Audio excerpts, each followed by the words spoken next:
welcome everybody to Head to Head Sports. I'm your host, Brian Parker, along with my co host, Mr. Randall Hargrove. I'm going to ask anyway, but I think I have a Yeah, good feeling. Happy New Year. How are you doing, sir? doing great, man. How was New York?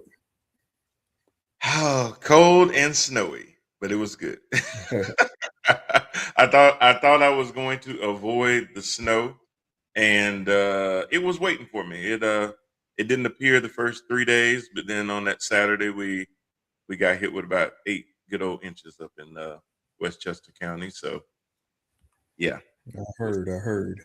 My girlfriend was visiting family in Queens, and they told me all about it. So, man. Yeah, the good thing about being in New York when it snows though is that their infrastructure is normally pretty good. So even though it's on the ground, they do a really good job of clearing the streets off. So good to look at, but and safe to drive at the same time. yeah. But they can keep it. I'm good. I don't need to see any more the rest of the year. Especially if I'm down in North Carolina, I damn sure don't want to see any of it. So that's just me. But yeah, how was your holiday? Man, I'll tell you, the holiday was pretty good, but I cannot take any more of these Baltimore Steeler games. My heart can't take it. I can't take it, man. Can't I take it. I thought so much about you Whew. watching that game, and I mean, especially when I thought about you most was um, when Pittsburgh could have won it by 3 and Boswell misses the field goal. And I said, "Oh shit!" and then Baltimore gets in the field goal range way too quick, and I'm like, "Oh God, this is elementary now. He's going to kick the field goal. They're going to win by 1, and the Fire Tomlin chants are going to be coming out. It's going to be, all kinds of doom and gloom, and I was just like, and then as soon as the kick goes wide right, I'm like." Dude, I woke up my daggone daughter out of her sleep. He came downstairs and was asking if I was okay. I went ballistic I when would he have said, missed no, that I'm not field okay. Actually, no. But yeah, I'm like you. I'm sitting here thinking, okay, game's over, easy kick. Here we go again. Yep, Tomlin will be yep. gone by tomorrow. None of Mm, that. None of that. None of that.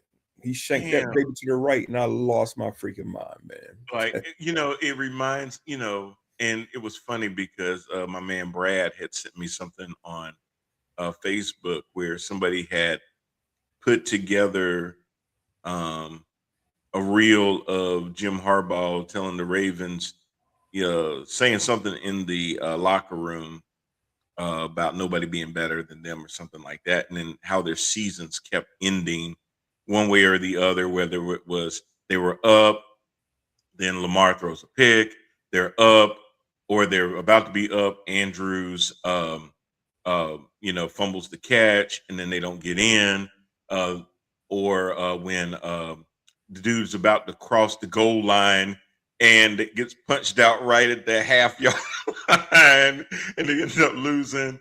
Or then, what was the other one? It was something crazy that had happened, but it's just always something that derails the Ravens at the end. It's just something crazy.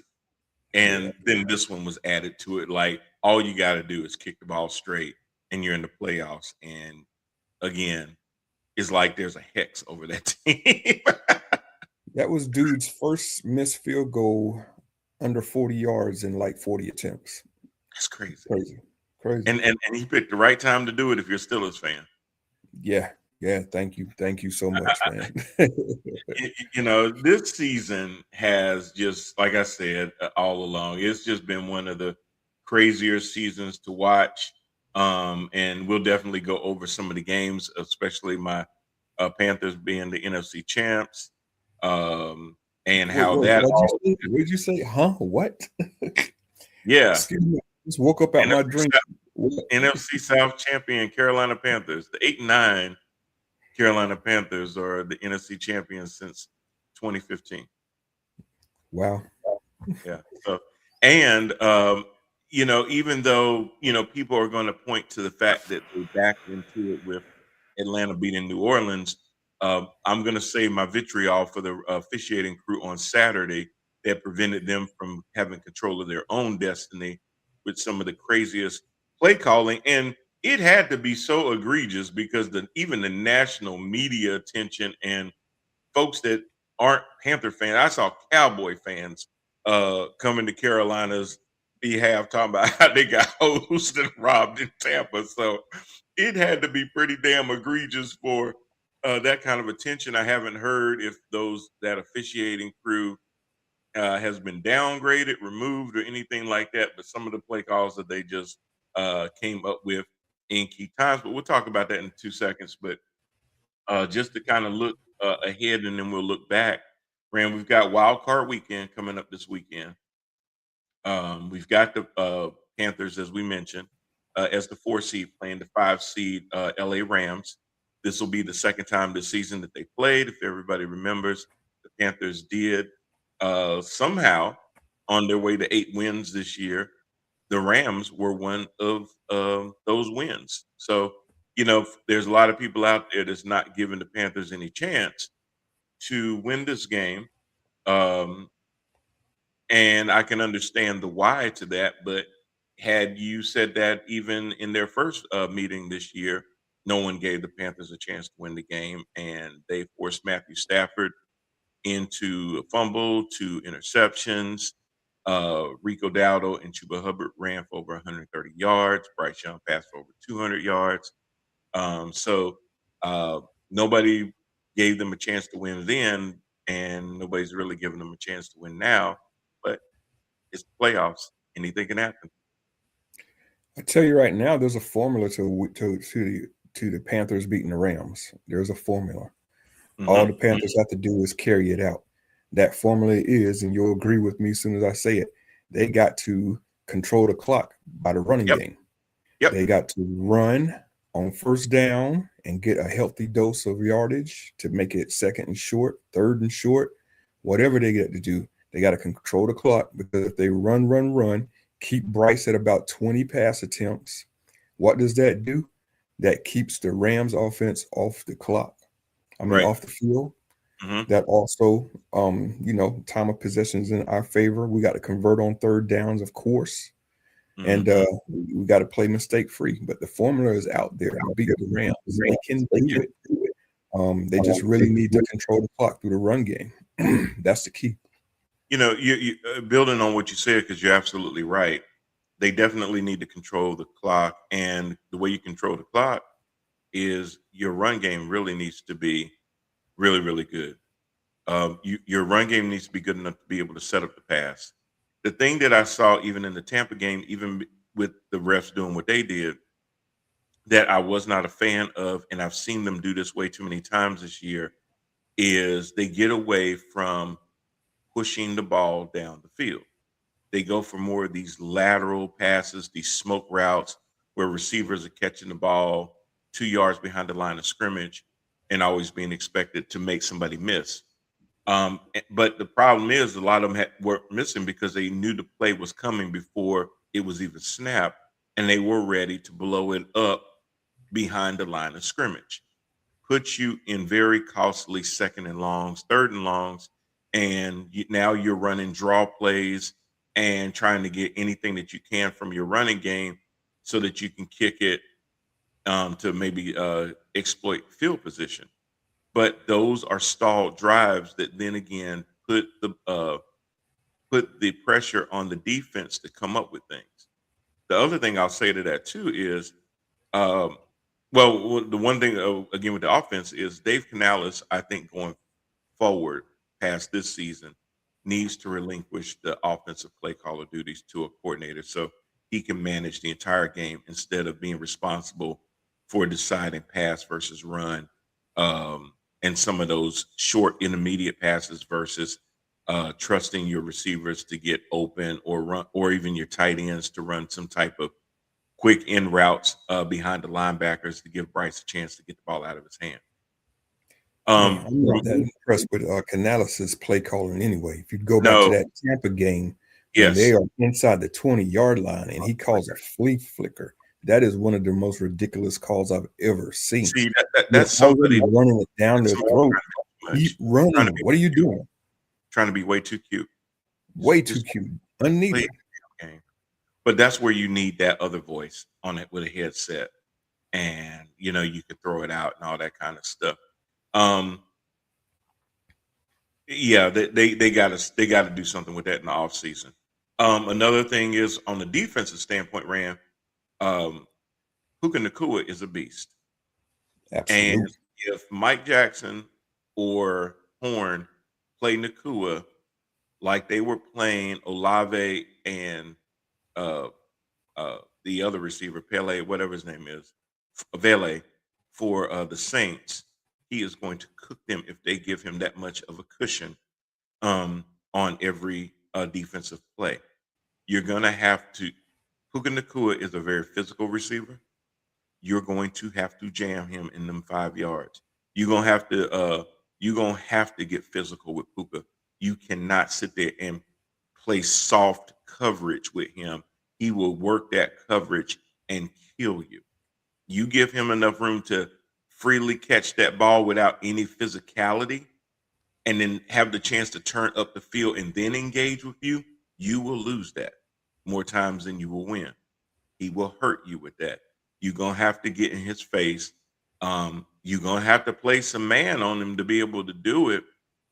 And that's okay. You just gonna have to be physical. I ain't saying, just make sure your timing is good. You're not sitting there hitting him after 5 yards, not turning around looking for where the ball is gonna come because Stafford is gonna throw some over the shoulder passes to him and things like that to put you in DPI positions and things like that.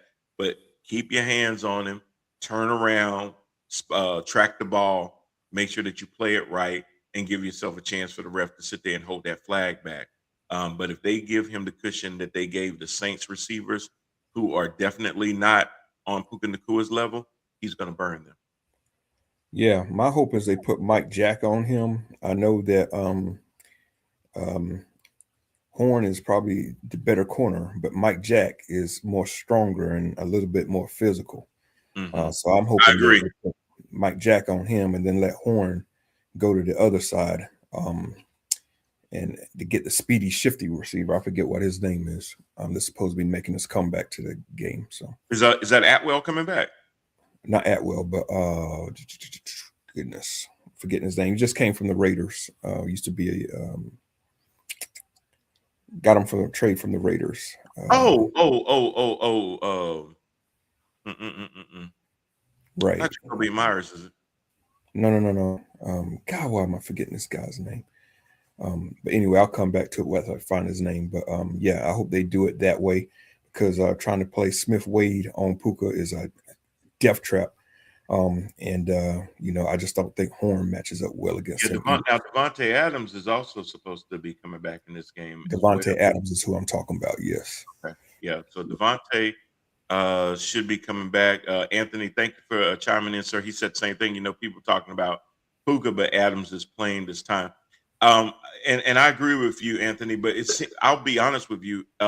Devontae's um, uh, threat all year long, and not that he's not a threat in other situations, but him and Stafford really had something going inside the 20 and especially inside the 10 Big where time. he would run a lot of those slant cross routes, catch 2, 3, 4 yard passes into the end zone. So I agree with you. He is always a threat.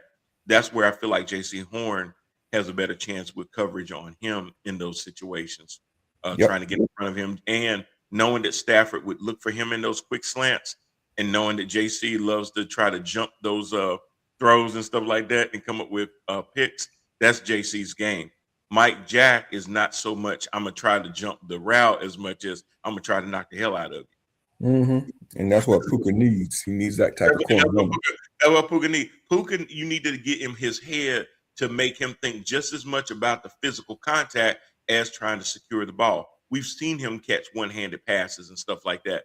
So you've got to get physical with him where he's questioning his ability to get a clean catch on that ball. The last game he had a terrific one-handed catch that it was guarded perfectly, and he still got it. So Yeah. he is going to be a challenge all game long, all game long. But you're Yep. absolutely right. And the other thing that the Panthers need to do that we haven't talked about, that offensive line has to play mistake free. And by that, I mean limit them holding calls. You can't be out there with the false starts that put us in 1st and 15, 1st and 20. Bryce ain't that type of quarterback making his first playoff start to be able to overcome that on a constant basis. So that offensive line has to be clean, man. Clean. Yes, and play a clean game, but also, run block, please, run block. Well, and there is talk that we may be getting Robert Hunt back this week. Finally, he's been out since week 2 when he tore his biceps against the Arizona Cardinals. So that would definitely be a positive if he is good to go and can play a complete game. Puka is Samoan. Nobody going to take him off his game. He does play with a chip on his shoulder, yes. Yeah, he does. He does. Hey, you better do something. You at home, it's your field. So I'm just saying, you better do something. And lastly, as soon as it was deemed that the Panthers were going to be the NFC champs for the first time since their Super Bowl run, the conversations online started talking about having number 1 come in to pound the drum pregame. And I'm looking at reports as recently as 30 minutes ago, and they're actually saying that it's a good chance he's going to be there to do it. Not a good chance. It's happening, brother. Cam already put it on Instagram. It's happening. Oh, he put it out there too? He going to do it? Yep, he going to do it. So I'm thrilled to hear that because like I just posted in the water cooler a few minutes ago, I heard there's been some tensions on both sides after Cam's last release from us. So I'm hoping that, those fences will be mended a little bit in the future. I hope this is the first step in mending that, because I know Cam had mentioned that he had went into the stadium and saw all these pictures of Panther greats and everything else. And his son Chosen was asking him, Dad, where are you? And he felt like that they were not recognizing what he contributed to that franchise. And I'm not gonna lie, when he was recounting that, and I'm like, man, if that's true, that is pretty crappy. So hopefully they get that right, because the city obviously loves what he did with the franchise and everything else. So they need to fix that. Say what you want about Cam as a player, as a podcast dude, about his dress and his personality. One thing is not to be questioned or denied. He is the greatest quarterback in Panther history. You cannot front on that. He is. Yep. Whether you want him to be or not, whether you like the celebrations, whether, like you said, you like the dress. Even early in his career, people talk about how it looked like he sulked on the sidelines, or he didn't dive for the ball in Denver, and all those kind of things. You can have all of that, but that ain't gonna change anything. Jermaine brings up a good point. What are the chances the referees call a Panthers friendly game after the awful game they called last week? Well, one, Jermaine, hopefully it ain't the same refs. Number 2, hopefully these refs have heard enough about what the last refs did and don't miss these egregious calls. I will say, Ted McMillan getting called for offensive pass interference ran. Terrible. Oh my! I mean, he ain't got 5 yards, and all he did was just sit there and shrug the guy. That's an OPI. He didn't even push him. He took his arm off of him. That's all he did. He shoot him off. God, that's OPI. Or Tommy people's helmet getting ripped off his goddamn head. People say, "Oh, that's just one call." Well, sometimes one call can affect the mood of the entire rest of the game. Because football is a situational game. When did it happen? When in a game where the elements were playing a factor, every possession was important and key. Yes, it can come down to calls like that. Hell, ask the Ravens, can it come down to one play? You got dang right. I'm sure they're gonna say yes, it can. You know, but people don't think football can't come down to one play. Ask Luke if he wish he Yeah. could get that one kick back. Mm-hmm. Ask Mark Andrews if he wish he could try to catch that ball again. Ask You could Saquon go, Barkley when he sat there and fumbled if he can get that ball back. go It on and can't on and come down on. to one play. You damn right. What was the Yeah. dude? What was the dude from the Cowboys that sat there and got the ball and then ran the wrong way?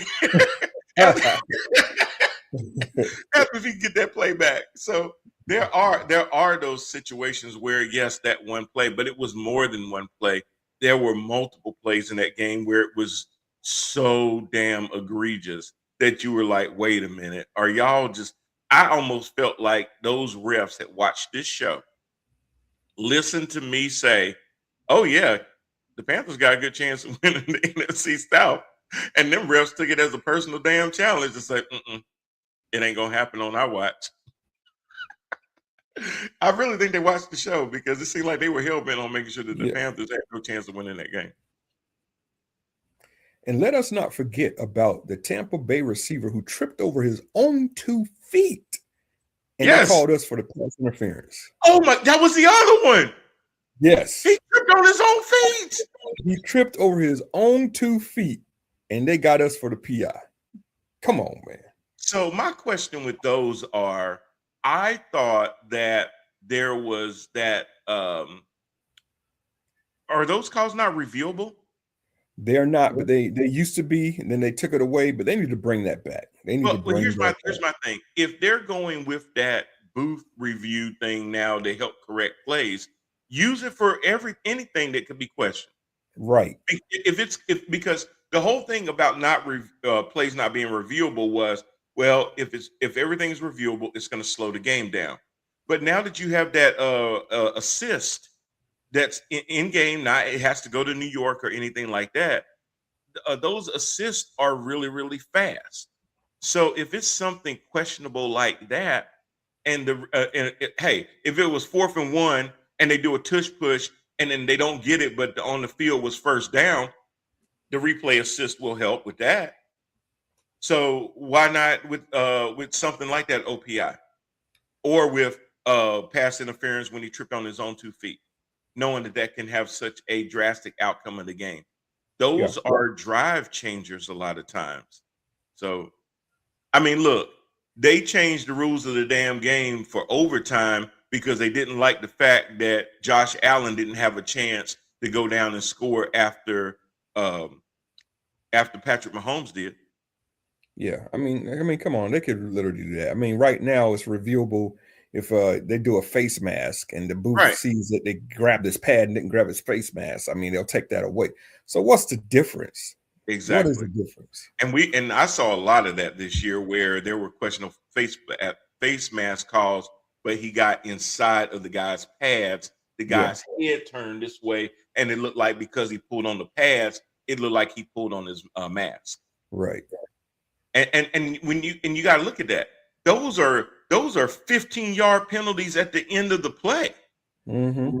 And the way that teams are now with the dynamic kickoffs are getting the balls now at the 30 and 35. A lot of times, you start adding 15-yard DPIs, 15-yard holdings, 15-yard face masks, things like that. That puts teams in field goal position more, pushes them to go on 4th down more because they're on the positive side of the field.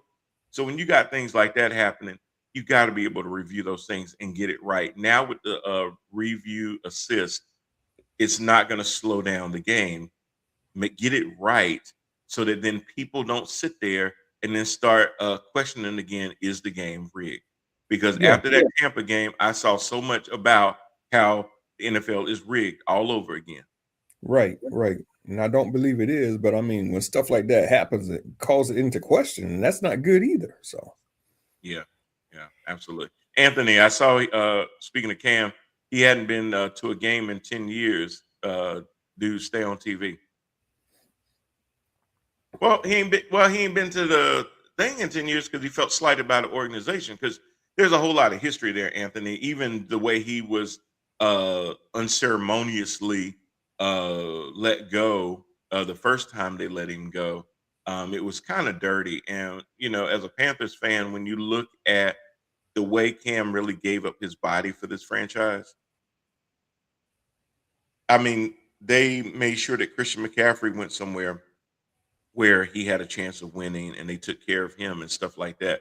The way they just kind of discarded Cam was really, really just it was tasteless. I'll say that wasn't our brightest moment when we let Cam go. The way we did it. Nah, I agree, but not quite 10 years, Anthony. I mean, he did have a second stint here where he came back. 2021 was his last home game. Mm-hmm. Yeah, that was right. Like 2021 or so. So yeah. Yep. 2021. He had his last home game at BOA. So, and you know, at that point, they were really looking bad, and they were just trying to see something that would work, and they knew it would galvanize the fans because the fans were already at a high level of piss. And again, them knowing that his connection to the city is that strong that they knew that, you know, they were getting a shell version of Cam coming back. They didn't care. They were going crazy. He was into it. Again, whether you like him or not, his place with this city, in my mind, is cemented. He's going to be in the ring of honor for the Panthers and stuff like that. It's undoubtable. He has to be. Anybody else that goes before him, you are spitting on him, and there will be so much outrage. I don't even think they could survive it, to be honest with you. Yeah. I mean, at this point, Cam really needs, like, you know, he needs to be recognized in some form or shape or form. That's all I'll say. Now, Anthony, don't you start. When the Ravens kicker missed that that kick, I knew it was rigged. So I'll say this about that. In the world that we live in, which is very unfortunate, that kicker now has reached out to private security because he is getting death threats from the city of Baltimore. His family is being threatened, their lives. Him and his wife, even his daughter, is being threatened. So I don't think the NFL will rig a game or a situation to the point where somebody has to go out and get their own private security. Now, that is ridiculous. I will say that, by the way. But again, that is the world that we live in, and that's just sad that somebody would not even somebody, multiple people would do that to somebody over a game. That's crazy. You know, as much of a fan as I am, I just can't imagine. As much as I may joke about, you know, egging the guy's house and stuff like that, at the end of the day, man, I got bills. I got other stuff. I ain't worried about these millionaires missing the damn kick, you know what I'm saying? You know, at some point I got to sit there and go, you know, me feeling bad for people that will make more money in their lifetime than I ever would dream of is kind of crazy. So, you know, yes, is he going to feel bad in the moment? They're competitors and everything else. I feel for that. As being a fan, I can feel for that too. But at the end of the day, they're going to be all right. You know, one way or the other, they're going to be all right. Oh, Lord, Jermaine, you stupid. I don't even know if I should put that in there. Anthony says, yeah, it's crazy. It's Baltimore. It's crazy here. And then he said, he lives in Baltimore? Huh? He lives in Baltimore? Yeah, he must. Anthony says he lives in Baltimore. Oh, wow. All right, Jermaine. Venezuela has offered to kidnap the kicker and get him out of the country. I won't allow it this time.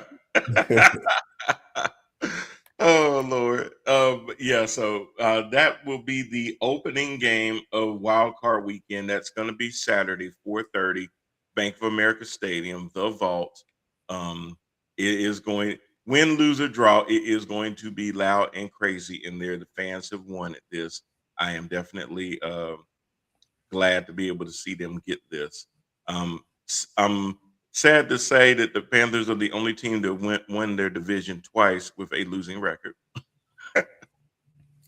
But hey, I don't even care, man. You know, playoffs is always good for the city. This city is in dire need of that win, lose, or draw. A few weeks ago, I talked about playoff experience being good for Bryce, whether he does bad or good. Mm-hmm. That is also true. It's also good for Canales. Whatever happens on Saturday, the Panthers could take it and build from there. Playoff experience is always a good thing. What I want to see is Cam pounding that drum to start the game. I want to see those end zones painted black with the blue lettering. And I Mm-hmm. want them black helmets with the blue Panthers on them and that black uniform. Let's go. Let's go. Get it. Let's get it. Man, every bar in Charlotte is going to be packed. I'll just let you know, especially downtown Charlotte, but not only downtown Charlotte. It is going to be insane. Jermaine, Awesome. Jermaine, I know you'll be down there doing traffic control. Godspeed, sir. Godspeed. So that is definitely it's literally like a party for the whole city downtown when stuff like this happens. So, it's going to be an economic boom. All the businesses down there are just going to be, like I said, it's going to be crazy. And they did the right time. 4:30 is good. That gives them plenty of time from 12 to 4 to tailgate, pregame, and all of that good stuff. So they ain't got to get up extra early on Saturday morning to start, even though I'm sure a lot of them will be tailgating well before 12. So you just got some professionals out there that, they just need a reason to sit there and throw a couple back before the game starts. So right. Don't let them mess around and win either. Don't let them mess around and win. Bruh, if they win that game on Saturday, Lord have mercy. They're gonna burn the city down. That'll be the Super Bowl for us. None of this was expected, right? None of this was expected. No. Like I said, I gave them 5 wins. They came up with 8. And I can say now it should have at least been 9 because of the Tampa game. And then there were probably even a handful of other games that really could have went the other way. And that could have not easily, but it could have put them at 10 or more. When you start looking back at that, that's why I believe, regardless of what happens Saturday, there's some things that they're going to have to start to look at for this offseason. Canales really is going to have to be challenged about giving up the play call duty so that they can come up with more less vanilla plays when it comes to their offense. Their offense still, in my opinion, is way too predictable.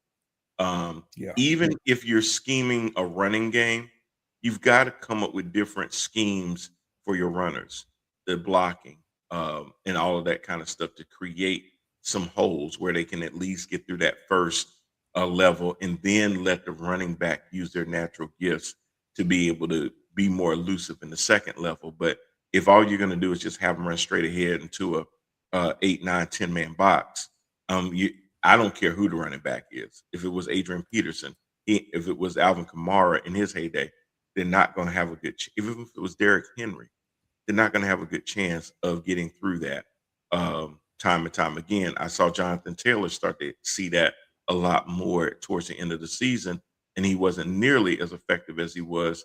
Well, the rest of the team wasn't either, as they were in the first 8 games. So you can be a good back, but you got to have that line that can pull, block, and all those things to create just that little bit of a hole for that back to at least get first level, and then let their talents get them out into the open field and then see what they can do. Yeah, I already got my Panther offseason wish list. Good. Canales, got to give up the play calls. That's one. Raheem Morris, I hope he becomes our defensive coordinator sometime. Yeah, Evero, if you do want to go and interview, goodbye, please. Goodbye. Yep. If we get Raheem Morris, we will be strict. Yep. I agree. Resign Rico Dowdle. Got to have him. Got to have him back. The fourth one, we got to get some defensive end help. First round draft picks got to be a defensive end, a monster. A monster. Love it. Love it. And second or third round, we got to get a play-making linebacker to put alongside of whoever we got there, or even to replace them. So that's my wish list. Yeah, since we haven't had a good mic since Kuechly, so we definitely need a mic. And that's going to be your middle linebacker, and really, he's pretty much the quarterback of the defense, identifying run versus pass. If they're doing any kind of shifts, misdirections. That's why a lot of times they're involved in on a lot of the tackles because they're like the headhunter. They know where the play is going. So they need to drop in coverage if they need to press because it's a run. That's where your mic comes from.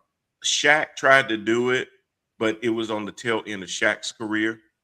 Where you really need a Kuechly. Dan Morgan is in the front office, so he should recognize that more than most. What a good mic out there would do, because he was insane. Yes.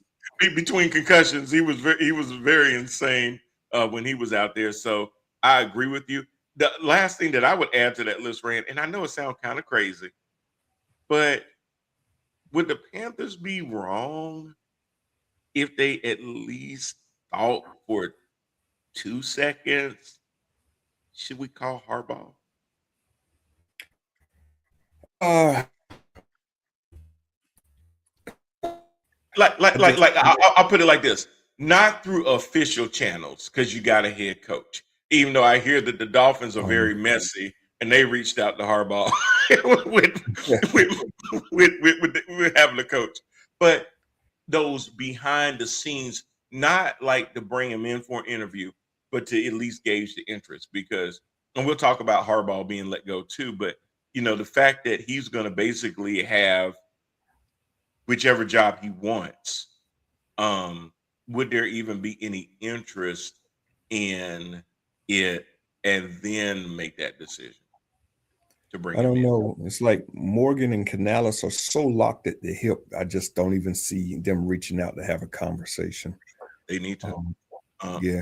Well, like I said, I wouldn't have Morgan or anybody in the front office. I would kind of use my back channels just to kind of gauge it, because as soon as Dan Morgan or somebody officially with the franchise does it, Adam Schefter gonna find out about it and then put it out there, and then it's gonna get messy. Yeah.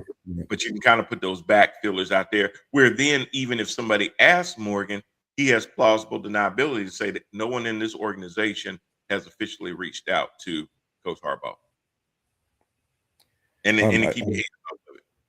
People do that. I will say there's one thing that I left off my wish list. We have to get a mobile backup quarterback behind Bryce, but somebody that will push him too. Somebody's going to push him to be better. I agree. He's a little bit too comfortable with that job just being his. That's speaking of that, it's funny because we've mentioned this numerous times that he's now completing year 3. First round picks do get 4-year contracts with a 5th-year option. Every other round, it's a 4-year contract. There's no picking up a 5th year.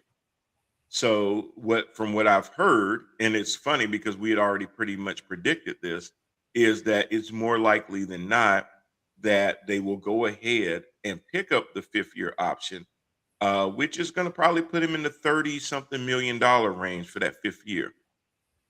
But they're not going to look to extend him in the offseason, let him play into his 4th year, and either make a decision in season or wait between year 4 and 5 to decide whether to extend him. The whole idea of an extension after year 3 is to try to get ahead of the market so that you don't spend as much money, especially for a quarterback. But at the same time, the question is, if you ask yourself wholeheartedly, has Bryce, and I know it's laughable to even say it, has Bryce Young done enough to make you think that he needs to be paid $50-60 million because that's where the market is for a quarterback? Hell no. Hell no. So sometimes it's not prudent to wait. In this case, you damn sure better. Or you gonna end up like Miami with a $90 million dead cap issue with Tua. Or Atlanta, who just restructured Kirk Cousins' contract, but was looking at the same $90 million headache as well. Yeah, or Cleveland paying 5 damn quarterbacks and probably looking for number 6 this offseason. So sometimes you do need to wait. Or hopefully none of them end up like Bobby Bonilla, where he's still getting paid 20 years after playing baseball. But but so that's going to be a thing. They're going to have to look at that. So, but we'll have plenty of time to get into where the off season is going to be for the Panthers. All they're thinking about is play or go home. I mean, win or go home, and that's what's going to happen. 4:30, Rams Panthers, Bank of America Stadium. Rand, the second game of that day is going to be the Green Bay Packers against the Chicago Bears. The Bears actually clinched the NFC North. Yeah. I remember our preseason predictions. We were talking about which team out there that we have picked to finish last is going to be that surprise team. I can't remember what you said. I can't remember what I said, but it turned out to be the Bears. Yeah. Because definitely had them picked for last. Nobody saw them, outpacing Minnesota, Green Bay, especially Detroit. But here we are. Here we are. Yeah. Well, the thing is, and you're right, you looked at Minnesota and you said, okay, they're a little early, but if this team could do all of this with Sam Darnold at quarterback, as long as J.J. McCarthy is somewhat serviceable, there really shouldn't be any drop off. And they did drop off a lot. And it validated Sam Darnold even more because then he goes to Seattle and does the same damn thing record-wise that he did in Minnesota. Mm-hmm. So I'm like, okay, that's interesting. And then you see Detroit take a step back. Detroit, when they were playing last year, ended up overperforming, in my opinion, because they had lost more than 11 guys on defense. And they were still producing because their offense was having to basically be offense and defense. And what I mean by that is that 4th and 1 wasn't no different than 3rd and 6. Any 4th down play, the offense knew they couldn't come out because they didn't trust the defense enough to stop anybody. And they really leaned heavily on that offense. This year, the offense was just not as good as the year before when they had a lot of injuries on defense. And again, I saw a lot of that start to unravel once Laporta went down for them. And then they started having issues where Dan Campbell took over the play calling, and now you see that they got rid of that offensive coordinator and things like that. But the offense still really didn't spark when Campbell took over. It's hard for a head coach to have play calling duties as well. He needs to be able to manage the game and the situations and stuff like that. Some coaches are good at doing that, but a lot of coaches still turn it over to a coordinator. Yeah, in my opinion, that's too much for a new coach to have to take on. Calling plays and be a new head coach, that's just a little bit too much. Now, it's funny, they interview coordinators, but once they hire you as a head coach, they don't necessarily expect you to still be a coordinator. They want you to be a head coach. Yeah. But to me, I don't know if it's pride, if it's ego, if it's being a control freak, if it's a combination of all of those, what the issue is. But find guys that match your philosophy. You have your meetings, you go over your game plan and things like that. So even if it's not exactly you calling the plays, you should have people around you that you are aligned with, but you're giving them the flexibility to be able to design things that maybe you haven't even thought about. To take away some of those blind spots that you may have and say, I really like to run a lot of spread offense. I like to run a lot of 2 tight end sets and things like that. But then your offensive play caller may say, hey, I know you like to do that, but we don't have the personnel to do that the way you want it to go. For us to be successful, we're going to have to run a base. We're going to have one back in the back.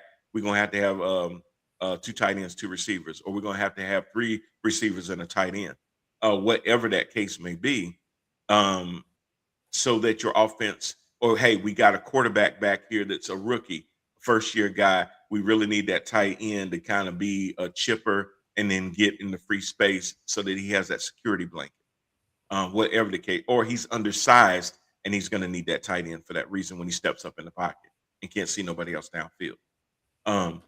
All of those, you got to be able to look at your talent and make sure that your philosophy matches the talent that you have.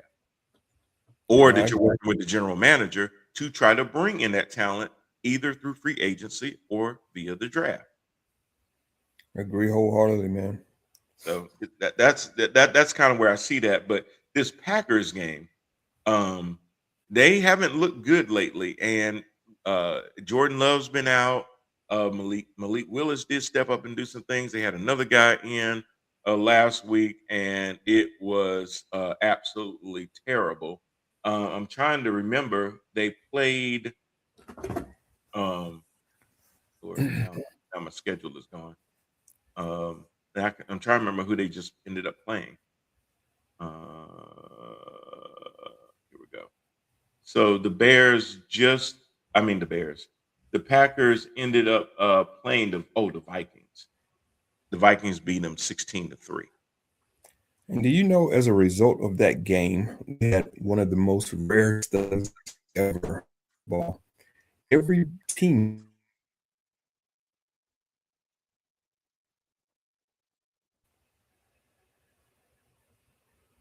You went out on me. Every team did what? Oh, sorry. Every team in the NFC North had a winning record this year. Yes. Yeah. That's crazy. That's absolutely crazy. But listen to these stats though from that Minnesota game. Total yards 121 to 363. Here's a crazier stat. I had to look at this 17 times. Passing yards, Minnesota 226. Green Bay, I am not making this up, -7. Yeah, man. -7. Total passing yards in a full game. Whoever Clayton Tune is, you just lost your job to every other team in the NFL. And he did. Look, you played so bad, they benched your ass and brought up Desmond Ridder. That's how bad you played. They looked at Desmond Ridder and they said clearly, you are the better choice. Clayton Tune. Wow. Yeah, he got tuned out. And they were teeing off on Tune. They sacked his ass 5 times and pressured him a whole lot more. Every time I clicked on that game, I saw a linebacker getting home on Tune, taking him down. I was just like, good God. It was ridiculous how they were manhandling him. But yeah, he looked like absolute garbage. His stats for the day ran 6 of 11 for 34 yards.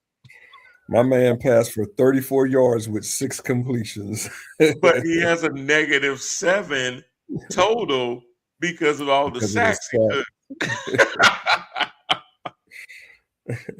Woo, that's a hell of a day, bro.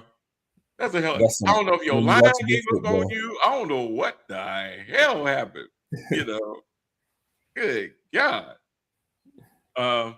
Jermaine had said before I jumped off of the Panthers, win or lose, what do the Panthers do with Bryce moving forward? Hopefully, Jermaine, you heard the fact of I think he's going to, I don't want to say earn, but by default, earn the opportunity to be the starter next year. But to what Rand was saying is they need to bring in a mobile quarterback to challenge him and not just make him the heir apparent, but make him earn it.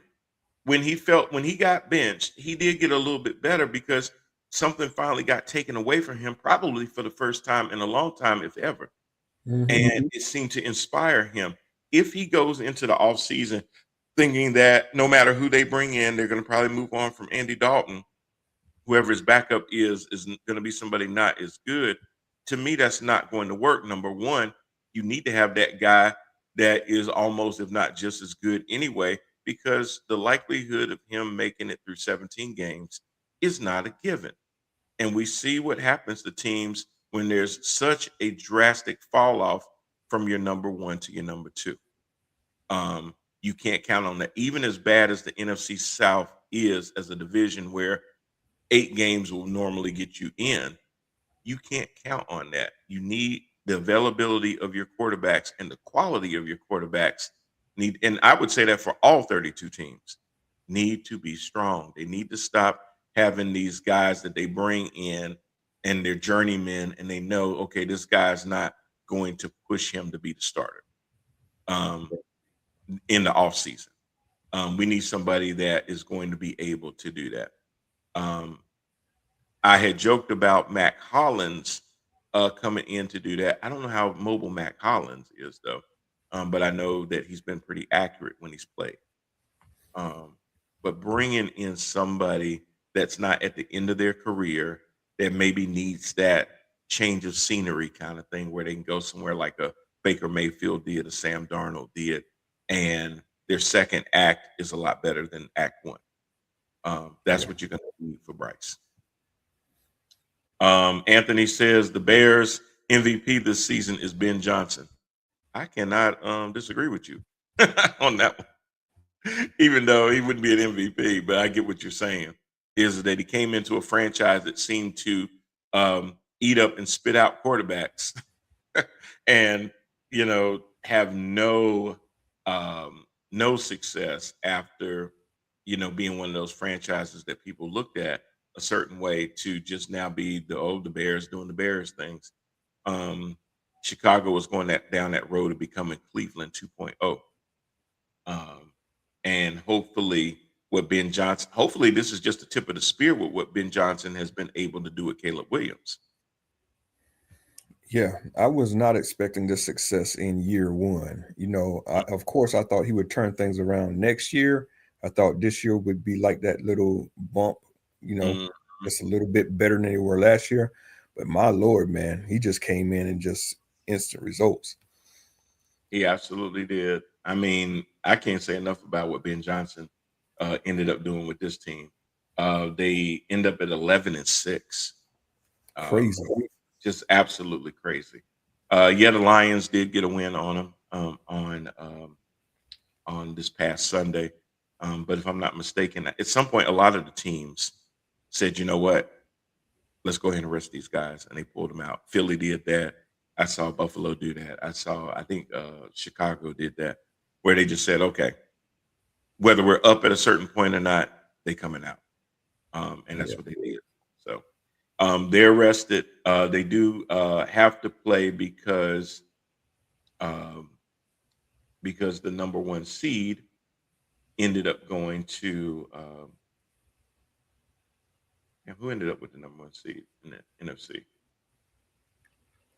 Seahawks. Yeah, that's right, Seattle. So Seattle ends up with the number one seed. So they end up resting. So 2 through 7 end up having to play. So we will see that this Saturday. Before moving on, changing topics, I just had to pull up Caleb Williams' stats for this year, and they are mind-blowing compared to last year. I'm not even going to look up last year, but this year he had 3,900 passing yards, almost a 4,000-yard quarterback. He was 39-42, 27 touchdowns to 7 picks. Damn. Caleb Williams. Ben Johnson did a number on him, man. That is crazy. That is crazy. Yeah, you say that. Stafford ended up winning the passing title, I believe, with 4,700 yards.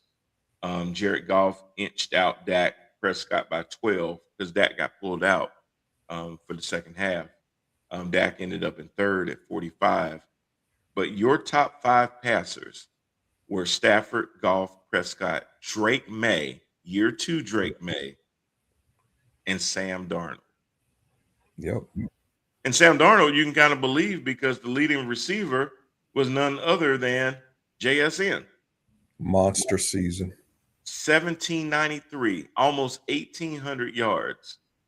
And literally right behind him, no surprise, Puka Nacua at 1,715, George Pickens at 1,429, then Jamar Chase, then Amon-Ra St. Brown. Unbelievable. Myles Garrett did finally break the record, 23 sacks. And the closest guy behind him was Brian Burns at 16.5. And then you had Daniil Hunter, Aiden Hutchinson, and then Nick Bonito with the Broncos at 14. Crazy, crazy, crazy, crazy. So yeah. So yeah, looking at that Chicago game though, Rand, it is in Chicago. Are you leaning towards the Bears in that game? More than lean, I got the Bears confidently. I do not like what I've seen out of the Packers in the last few weeks. Mhm. I do like what I've seen out of the Bears in the last few weeks. To me, these are two teams headed in opposite directions. Agreed. Agreed. Does this with the and we're gonna get into this too with the amount of coaches out there available. Should LaFleur feel any heat? I don't know. Maybe a little bit. Maybe a little bit. I mean, I would imagine that he's probably not going to get bounced if they lose, but should the warning shot kind of go out in the offseason that you better get this thing right quick? Now, we understand that, Parsons went down. Um, they just picked up um Diggs. So see what that looks like in the offseason, and then they go back into next season. But I think he's going to be on a short leash going into next year. Yeah. Yeah, yeah. I can't see the Packers fans accepting the fact that the Bears, you know what I'm saying, that the Yeah. Bears are sitting there looking like they're going to pass them. Yeah. And seeing if Kevin O'Connell can even get Minnesota back on track next year, and if Dan Campbell can get Detroit back on track next year, the Packers fans are not going to relish the fact that they're going to be prognosticated to be the fourth best team in that division. And that is a hell of a division, man. That is a Right. war right there. Exactly. They ain't gonna yeah, I think LaFleur might have enough equity to have one more year, this year being this way, but next year if he pulls this again, I think he's gone. Yeah. I think it's a wrap. Especially if the Bears whip their tails in this playoff game and finish above them again next season. Yeah, I could definitely see that. Yeah. I always harken back to Aaron Rodgers always telling the Bears fans, I own you, I always have. Yeah. And it was true. And now that he's not there, they don't own the Bears anymore. Mhm. Who's your daddy done changed on them. So that'll be interesting. Those are the two games on Saturday. Sunday's going to have 3 games, and then Monday we're going to get a Monday night football game, which is going to be real interesting. Going to be your boys. We'll get to that one in a second. But we've got the Bills, who didn't win the division for the first time in a long time, playing on the road in Jacksonville against the surging Jaguars, who won the their division, won the AFC North. I mean AFC South. Yeah. That's also crazy to believe. I don't know how this is going to go because they're going to Jacksonville, so it's not like they're going to be playing in Highmark Stadium, which they played their last home game in Buffalo. So now they got to go to Florida.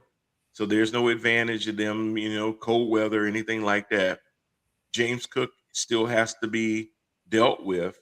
If they can maintain James Cook and really get after Josh Allen and make him uncomfortable in the pocket, Jaguars have a good chance of winning this game. They do. Um, I'm still going to go Buffalo with this one. Just a feeling. This to me, this is one of the more tightly contested games on the schedule. Agree. It's just hard to pick a lean on this one, but I'm going to give the odd to Baltimore, but not Baltimore, but Buffalo, because they've been here, done that sort of. I was thinking the same thing. I knew you were going to say that. You got a MVP quarterback that's been to the playoffs many times, and now you have Trevor Lawrence. All the good things that he's been able to do this year that has not manifested in previous seasons. Yeah, you did enough to win the AFC South, but this is a whole new season that starts this weekend. And a lot of them are going to be in that position for the first time, where there's a lot of players on that Buffalo side. Regardless of who the receivers are, you got the tight ends, Kincaid and Knox, who have been there, done that. You got James Cook. You got Ray, what's his name? Cook's backup. So you got a lot of those guys. You got Sean McDermott as a coach who's been there, done that. You got a lot, hell, and then of course Buffalo got a lot of ex-Panthers. So that's all they do is take the Panthers. So Shaq will be in that game, as a matter of fact. So that'll be interesting to see. I agree with you though. It's going to be a heavily contested game. I don't think it's a blowout by any stretch of the imagination, but I think when it comes down to it, the experience versus the non-experience is probably going to play more into it at the end of the game. This is Super Bowl or bust for Buffalo. The teams that have been their headaches for the past 5 seasons, they're gone. Cincinnati's up there. That's true. And you bring up a good point with that is that, hey, everything that was holding you back before is gone. But the problem is now in its place, there are some teams that could give you a fit because you waited so long. So if you ain't getting better, you're getting worse because everybody else is getting better. So that's the one thing that you always have to realize. And that brings me to the 4:30 game on Sunday, which is going to be the San Francisco, Lord have mercy, the San Francisco 49ers, who I thought was going to have a down year. You got 3 teams from the damn NFC West in the playoffs. And the 49ers will be going to Philadelphia to play the Eagles. Yeah, man. That is also going to be a hell of a game, too. Hell of a game. I'm going Eagles, and not because they're my team. I think it's going to be a close game. I think the Eagles are going to exploit Brock Purdy. I think they're going to be in his face the entire game. I think that the defense is going to win that game for them. It's not because I have any confidence in the offense, because the offense is up and down. Even if the offense scores 35 points by halftime, that might be all they score in the rest of the game. So I can't count on that offense. When they go in the tunnel, sometimes they don't come back. I don't know what the hell happens, like zombie snatchers. But I'm looking for guys like Cooper DeJean. I'm looking for some of those guys out there to really, really get after it on defense. I'm looking for their front 4 to put a lot of pressure on and things like that to really force Purdy to have to throw the ball. I see McCaffrey being that extra receiver and probably having more success catching the ball than running the ball. I don't see him having a good time running the ball, but you get him out in the flat and stuff like that, put him in the slot. Yeah, I see him being able to do that. But the other problem with that is I've seen it where when McCaffrey lines up in the slot, Purdy gets tunnel vision. And all he does is look for McCaffrey. Mm-hmm. And he'll start to lead the team in receptions, even though you got Pearsall, you got Kittle, you got some of them other guys out there that are very capable of exposing a defense. When McCaffrey starts to line up in the slot, a lot of times I see Purdy start to zone in on. I likened it to Jake Delhomme and Steve Smith. And I'd be like, don't look at him the whole time. Like, why are you staring at him? And I know who you throw it to. But he would do it. And he had those games sometimes where he just start throwing a bunch of picks. This is one of those games. I think they're going to feast on Purdy. I say he throws 3 interceptions. Oh man, I hate going against your boys, man. I know, because I couldn't blame you. They give you every reason to. They go up and down. They're inconsistent. They're consistently inconsistent. So yeah. I can't blame any. For every reason I tell you that I think they're going to win, I could give you the same, if not more, reasons why they could lose. Yeah. It's just, they've just been so up and down, inconsistent, like you said. Mm-hmm. I wish they would have gave Hurts a little bit of time this last game. They did not. He'll be stepping in there with, in my eyes, a little bit of coldness. So, Yeah. and you never know how that could go. Maybe he does do good with the rest. Again, this is one of those ones that's very hard to pick as well. But Yep. You I got just see the some 49ers redeeming themselves.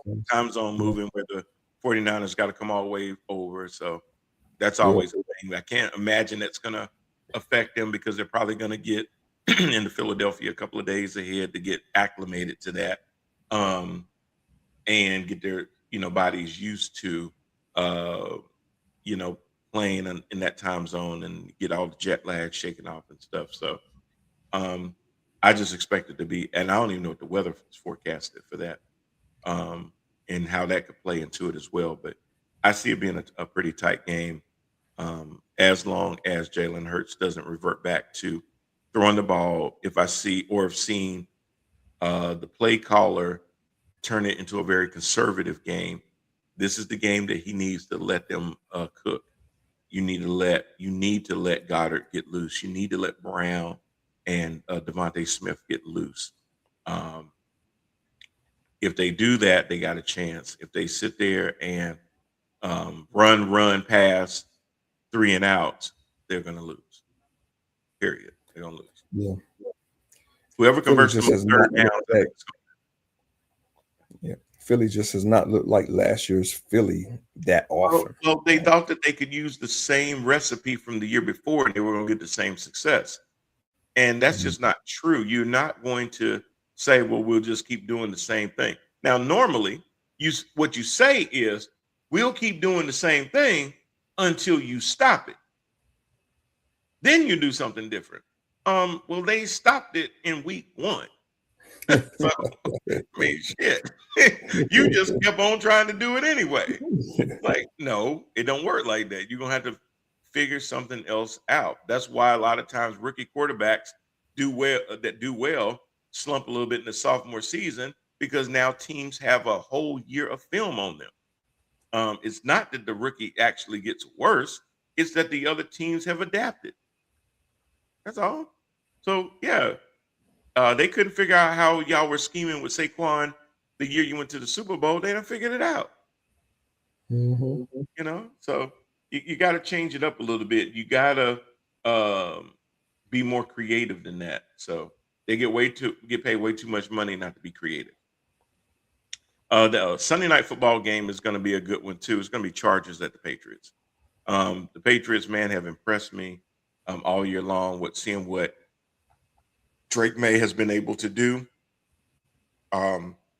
And as much as you'll say, he can hurt you with his ability to run and stuff like that, you see how poised he's been as a pocket passer, because he's fourth in the league in passing yards.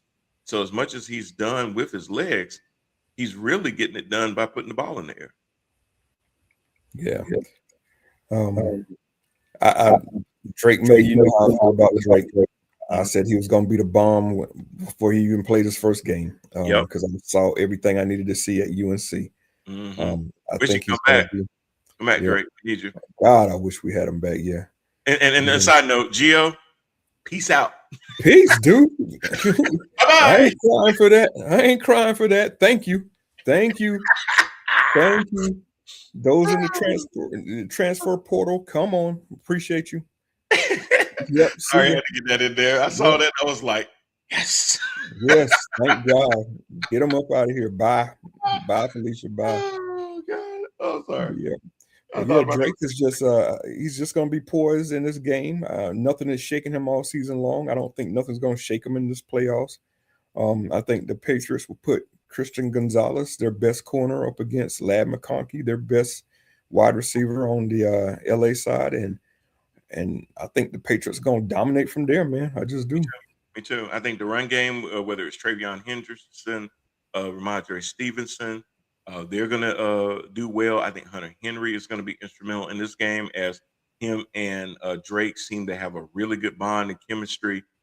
He knows where Hunter is going to be.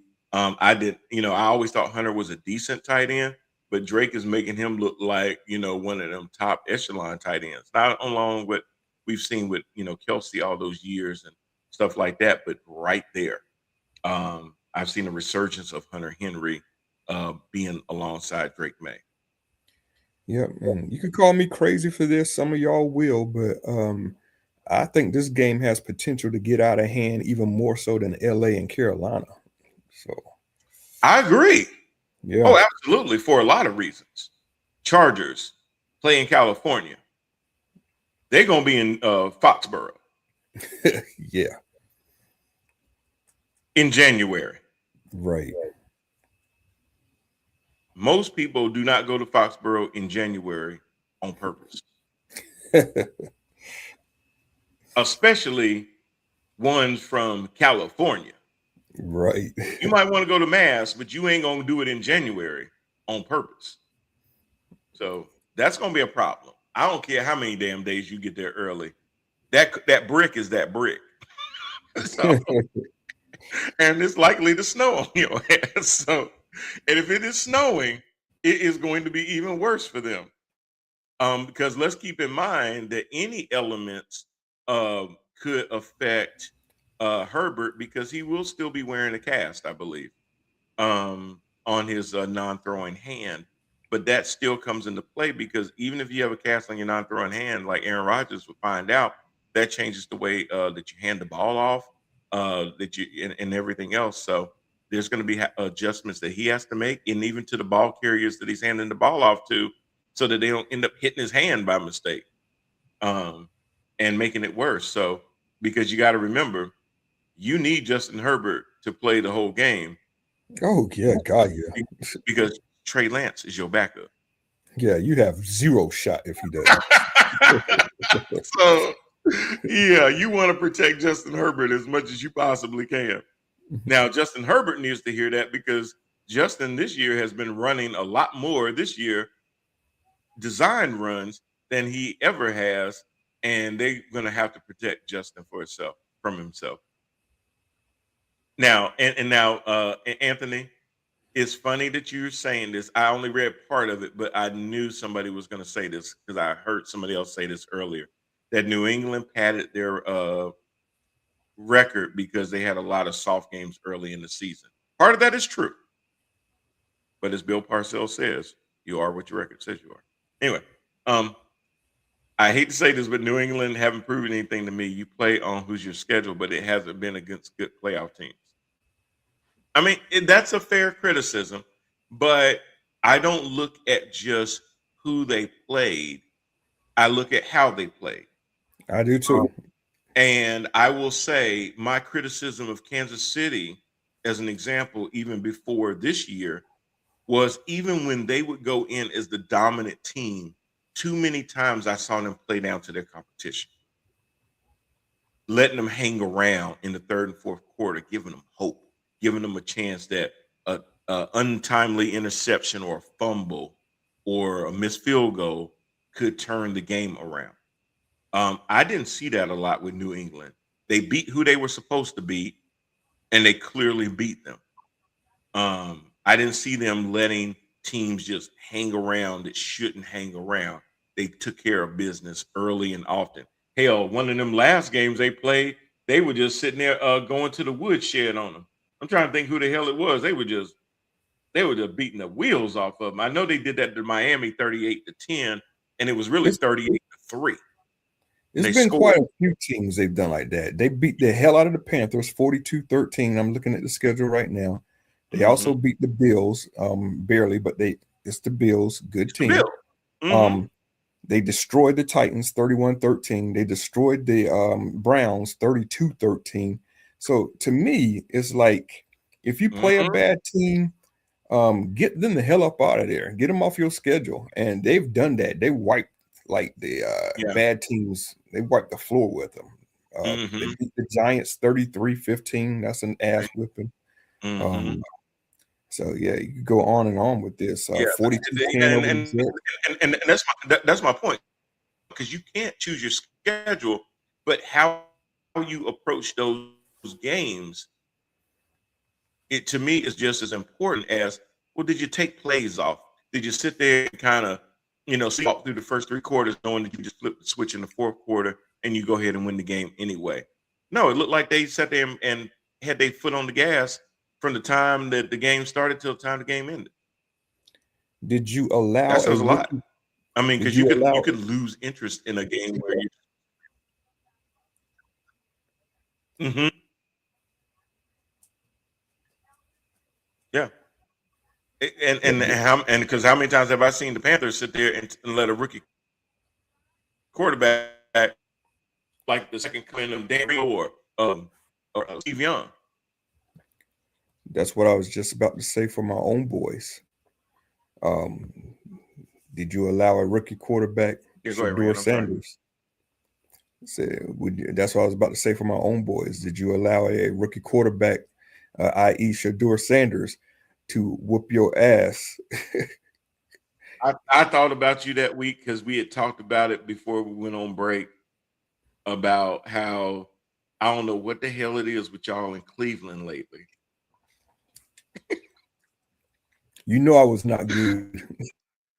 And I sat there and I said, now, if we had that show that Monday, I was like, oh God, it wasn't gonna be good at all. Because I'd already brought up the fact that the year before it was Jameis, now it's damn Shedeur, and I'm like, God dang. Gotta be kidding me, man. I mean, it's a self-writing joke. I mean, it writes itself. So it's just like, what the hell is wrong with them with the Brownies? Brownies can't beat nobody else, but you put Pittsburgh on the schedule, they got a shot. I'm like, God, it shouldn't be that way. Absolutely. But then the same said Steelers team goes and beats the Ravens. They swept them this year. Swept them. And it's before the season started, back in the preseason, I predicted the Steelers record to be 10-7. I thought that would be good enough for second in the AFC North. They actually turned out to win for them. But I did predict them to be 10-7. However, I had no idea how stressful it would be to get to that 10-7 mark. Good Lord, man. How much cardiac arrest could potentially come from you. Oh, well, the Monday Night Football game is going to be something because you're going to have the upsurgent 12-5 Houston Texans playing the 10-7 Pittsburgh Steelers. It's going to be at Acrisure. It's absolutely crazy. The Texans, who last year could not keep CJ Stroud off the ground, has done a lot better. And I'm going to tell you what, as much as they talk about how well CJ Stroud did, and I was hearing somebody talk about that on ESPN radio or something like that. No, NFL Network, NFL radio, about Houston and the defense stepping up lately. All that is true. CJ Stroud not taking as many sacks and throwing the ball down the field. But I will say this, and I think people forget about this. There was a 3-game stretch where CJ Stroud was unavailable due to a concussion, and Davis Mills came in there and performed admirably. Actually won a game for them because of his play. They did well during that stretch, but I can remember one game when he took control and won that damn game on his own. It harkens back to what I say. Hey, had they not won those games, they wouldn't have won. They probably would not be playing the Steelers right now. So the fact that they had Davis Mills come in and keep the ship afloat is the reason that we're talking about them playing the Steelers. More than their defense, more than anything else, not having a drop off at quarterback is the reason that they're playing this weekend. Mm-hmm. It's crazy. Pittsburgh has done very well this year, but they're going to be tested Monday night. No doubt about it. That offensive line, especially with Anderson and Danielle Hunter out there, we're going to have to keep Rodgers standing. In my opinion, you're going to see a lot of quick passes to ease up that pressure. You're going to see a lot of passes to the running backs. That's what Rodgers has kind of been doing in order to. Gainwell Gainwell has been one of your most productive receivers. Gainwell actually is our leading receiver, believe that Yeah. or not. Yeah. Oh, I He's definitely the believe top. it. Yeah. Yeah, because I had him in fantasy and I started him every week. Yeah. Which You're gonna would see. sound crazy because he's Warren's backup. So you wouldn't think that you could start him in fantasy, but yeah, he was out there like a receiver. Yeah. Especially when Metcalf didn't have anybody opposite of him to take the pressure off. Um, that was kind of a de facto receiver. Now Metcalf will be back in this game. Um, that's going to have an effect. You got Freiermuth, but you lost your other big tight end on IR. Mhm. What's his name? Big dude. Yeah, 280 pounds of him. I know Yeah, you're talking about. Broke big his dude. arm. Uh-huh. But yeah, they're coming to your place. Yeah, I agree. Anderson, Daniil Hunter is going to be a thing, but I think I'm giving the Steelers the nod on this game. I'm also giving the Steelers the nod on this game. It's going to be tough, but Metcalf. Mm. Sorry about that. That's Yeah. all right. Metcalf coming back is going to be huge. Again, that quick passing game is how they're going to have to move the ball down the field due to their lack of receivers. They're definitely going to have to get Freiermuth involved as a big target over the middle. And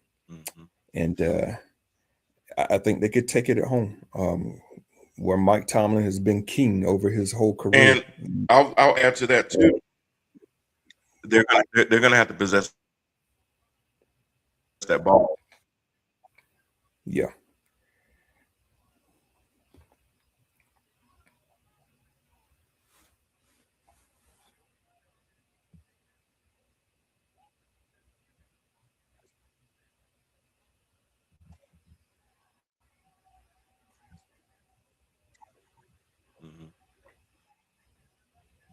Let me see here what Anthony said. Plus, remember, Pittsburgh scored and had offense without DK being there. Yeah, I mean, it shows that shows that you can score without him. But they're going to really have to control the time of possession, limit how many opportunities Houston has, because their defense can be just as deadly, potentially scoring the ball as their offense. I don't know if Nick Chubb is going to be out there. They're going to have to lean heavily on Woody Marks trying to run that ball. You're going to have your receivers out there, Nico Collins and those guys out there too. But control time of possession, convert third downs, things like that. Pittsburgh has a chance to walk away with not only being in the playoffs, but winning a playoff game and keeping Mike Tomlin's tenure as the longest active coach in the NFL going. Man, look, like I said, I've talked a lot of junk about Tomlin, especially after that Cleveland Browns loss. Hell yeah. Out of here.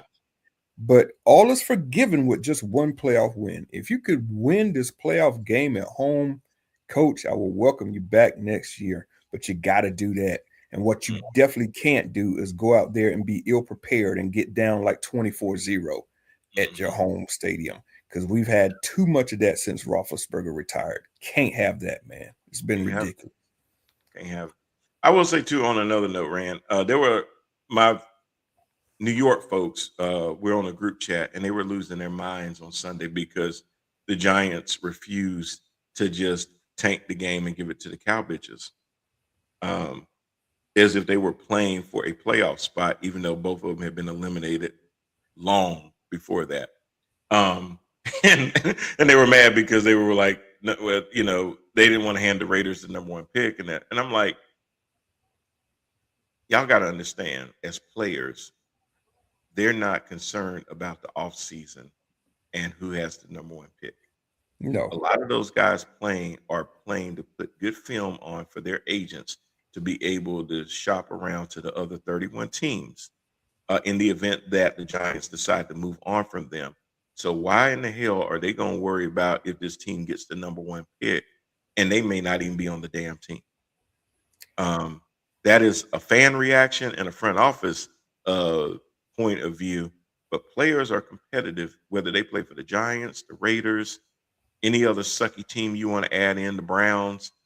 A lot of them are going to play because they have been doing this since they were kids. They may not Yeah. be on a good team, or it may not, or the team results may not show the way different individual results show.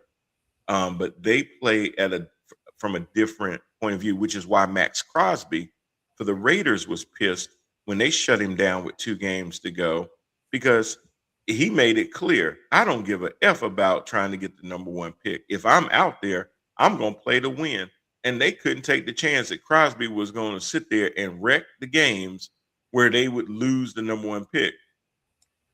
And I brought up the fact that I remember even Lovie Smith had that same idea, knowing that Houston was going to fire him.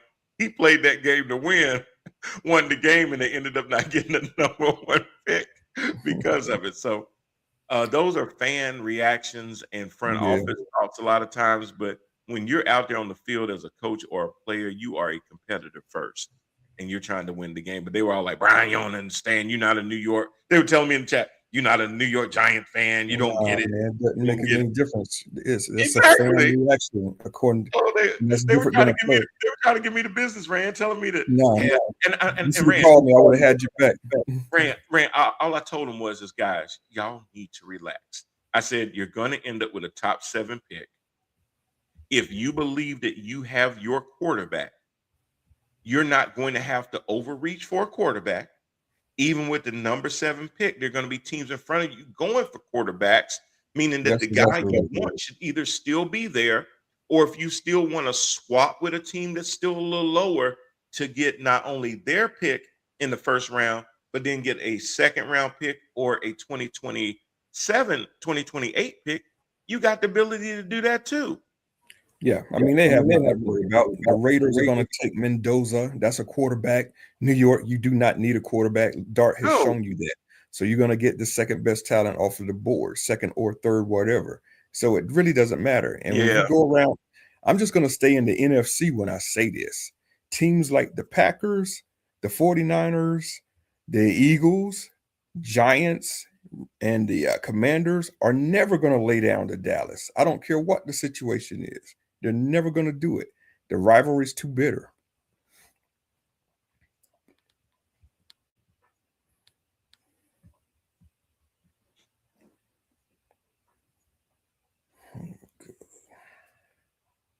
Back. Come on, bring it back. Okay, I'm back. There's Rand. Okay. I don't know what you missed, man. I don't know. You said something about staying in the NFC. So, yeah, I said I'll just keep it NFC. Teams like the 49ers, the Packers, the Giants, and the Eagles. That's crazy. They're never going to lay down to Dallas. I don't care what the situation is.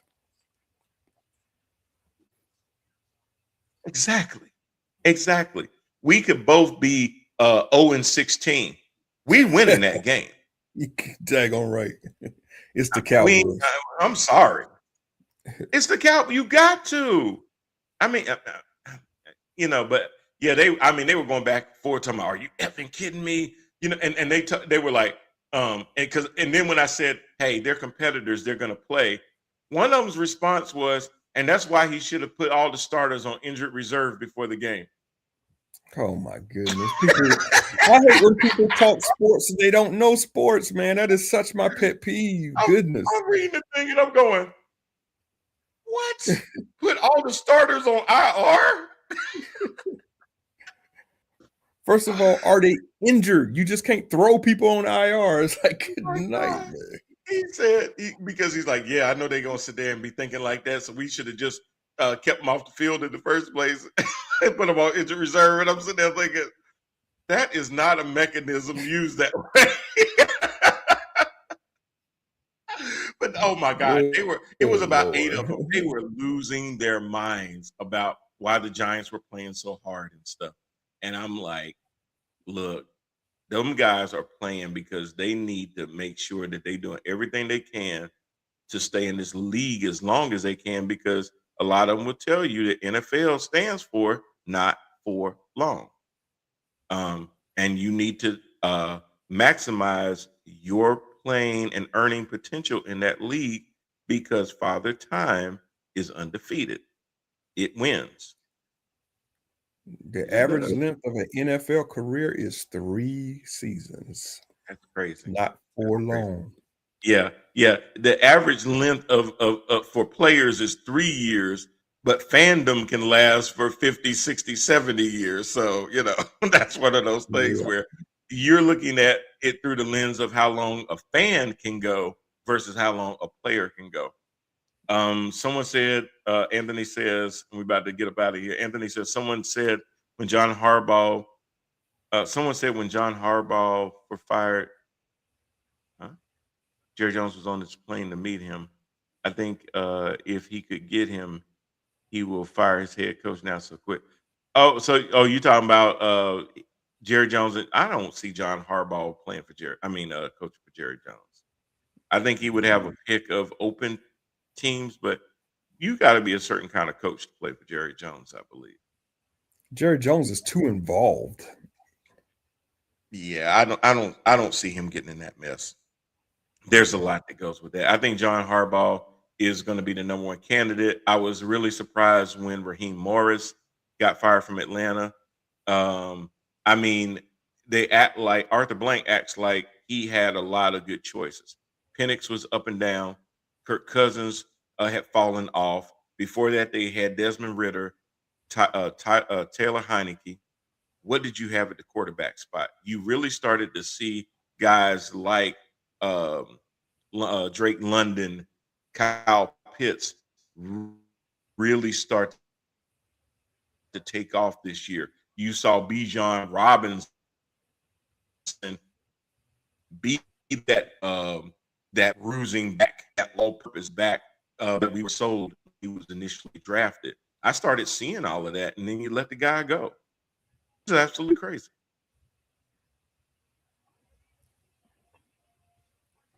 Like I almost feel like they looked at the idea what they want, and they just kind of cleared Raheem out. Yeah.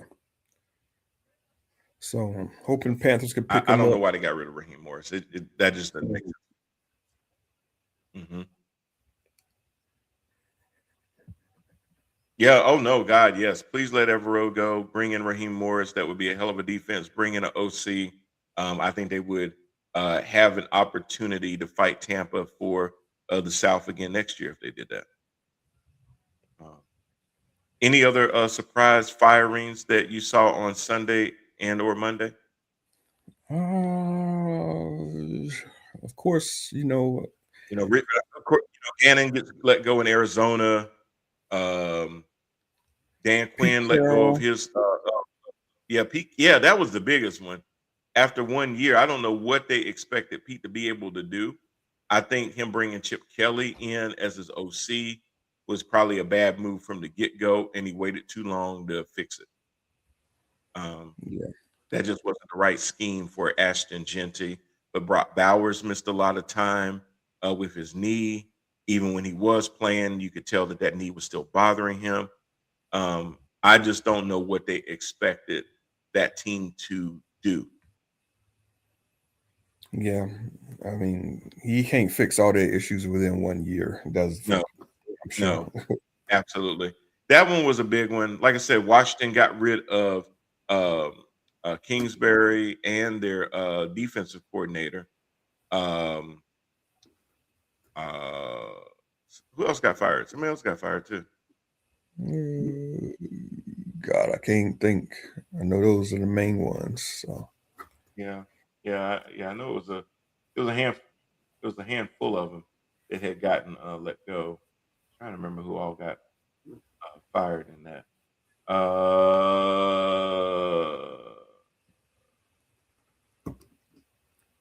Somebody else got fired. Oh, Stefanski got up out of there. Yeah. Yeah, that's it. Yeah. That's right. And what do you think that's going to end up doing with the Shedeur Gabriel thing? Are they going to go back into the draft and try to find another quarterback? You never can tell with Cleveland. I think the proper thing to do would be to keep the two that they have and try to mesh that out. And then pick up some wide receiver talent for their first round pick. But it's Cleveland, so you never know.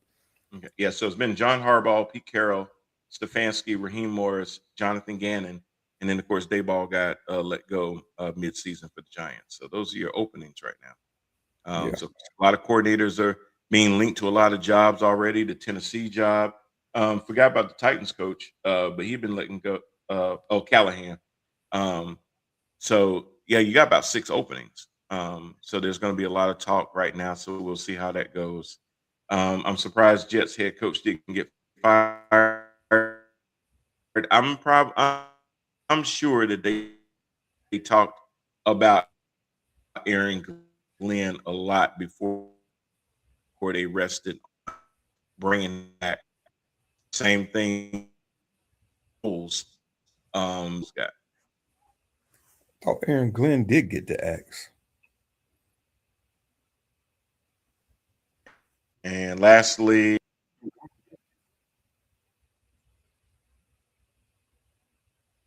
say again, how did Aaron Glenn what? Oh no, I thought Aaron Glenn did get the axe for some reason, but now they kept him. Yeah, they kept him. But I'm sure that was a back and forth conversation. I don't think that was as secure as it ended up being, but I think that they were on pins. He was on pins and needles about that. Same thing with Mike McDonald down in Miami. He's coming back, even though that they gotten rid of the general manager. And I am seeing now where a lot of general managers are staying, even though the coach is going, which is a little surprising to me because normally they go in pairs, like they did in Atlanta, where they did let the GM go, Fortno go when they let Raheem Morris go. But we shall see. I know we ran over a little bit. We had a little bit of football to get into, y'all, this week. So we will be back next week to recap this wild card weekend and look into the Monday Night Football game between the Texans and the Steelers. Hopefully we get some good news on Saturday. So that'll start your weekend off good, Rand, and then hopefully we can end it with a Steelers victory on Monday. Yep, that's what I want to see. All right. Well, we appreciate y'all for tuning in for another week of Head to Head Sports. We will see y'all again next week. If you're betting, make sure that you bet with your brain, not with your heart. Y'all be safe out there, and let's get it going in 2026. We'll see y'all next week.